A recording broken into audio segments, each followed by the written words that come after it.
जय गुरु जी।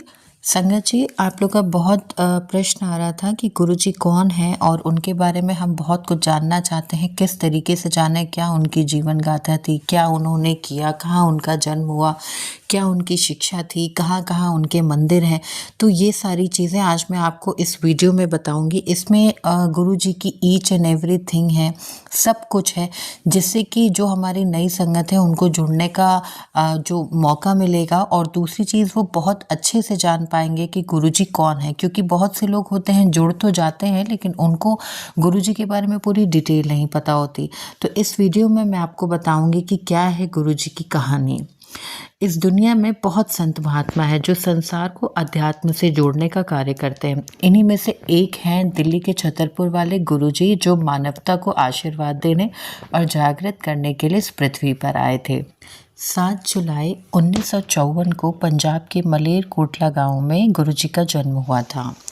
गुरुजी ने अपने जीवन के शुरुआती चरण डुगरी गांव में ही बिताए थे। स्कूल कॉलेज गए और अंत में अर्थशास्त्र और राजनीति विज्ञान में डिग्री प्राप्त की। उनको जानने वाले बताते हैं कि बचपन से ही उनमें आध्यात्मिकता की चिंगारी थी। इस चिंगारी को पूरी तरीके से जलने में देर नहीं लगी। लाखों लोगों के कष्टों को कम करने के लिए गुरुजी के आशीर्वाद की बौछार पृथ्वी पर गिरने लगी। जालंधर, चंडीगढ़, पंचकुला और नई दिल्ली के सहित अलग अलग स्थानों पर उनके सत्संग होने लगे, जिसमें भक्तों की बड़ी संख्या में जमावड़ा लगने लगा। भारत समेत दुनिया के अन्य हिस्सों से भी भक्तजन उनका आशीर्वाद लेने आते थे। कहते हैं कि गुरुजी के सत्संग में परोसी जाने वाली चाय और लंगर प्रसाद पर दिव्य कृपा होती थी। भक्तों ने विभिन्न रूपों में उनकी कृपा का अनुभव किया है। गुरुजी की कृपा से असाध्य रोग ठीक हो गए और कानून से लेकर वित्तीय और भावनात्मक समस्याओं का भी समाधान होने लगा है। संगत के कुछ सदस्यों का ये कहना है कि गुरुजी की कृपा से उनको अपने देवी देवताओं के दिव्य दर्शन तक हुए हैं।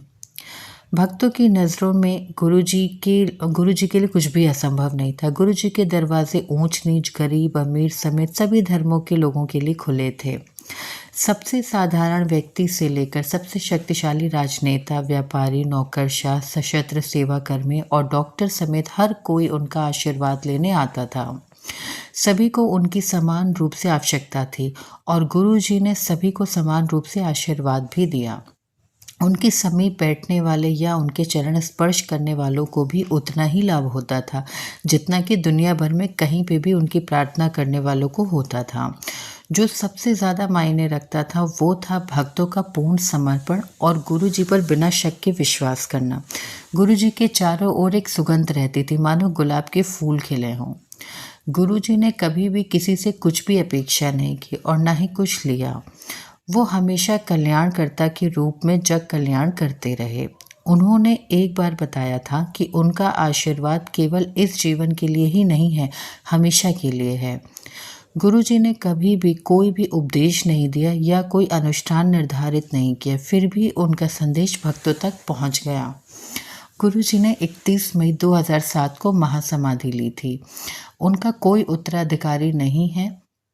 अपने जीवन काल में उनका जोर केवल इस बात पर था कि भक्त हमेशा प्रार्थना और ध्यान के माध्यम से उनके साथ जुड़े रहें। गुरुजी का एक मंदिर है जिसे बड़े मंदिर के नाम से जाना जाता है, जो दक्षिण दिल्ली में स्थित है।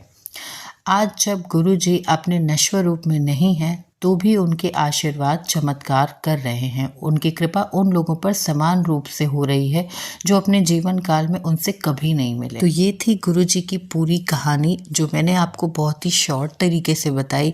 आई होप कि इससे आपको बहुत नॉलेज मिली होगी और जो हमारी नई संगत है उनको जुड़ने में इसमें बहुत हेल्प मिलेगी। इसके अलावा अगर गुरुजी से रिलेटेड आप कोई और भी क्वेश्चन मेरे से पूछना चाहते हैं तो मेरा नंबर डिस्क्रिप्शन बॉक्स में है। आप मुझे मेल भी कर सकते हो, व्हाट्सएप भी कर सकते हो। और अगर इसके अलावा आप अपना कोई भी शुक्राना सत्संग शेयर करना चाहते हो या गुरुजी से जुड़ी हुई कोई भी बातें हमसे शेयर करना चाहते हैं या किसी को बताना चाहते हैं, तो उसके लिए आप मेरे प्लेटफॉर्म पे मैसेज मुझे भेज सकते हैं। जय गुरुजी, शुक्राना गुरुजी।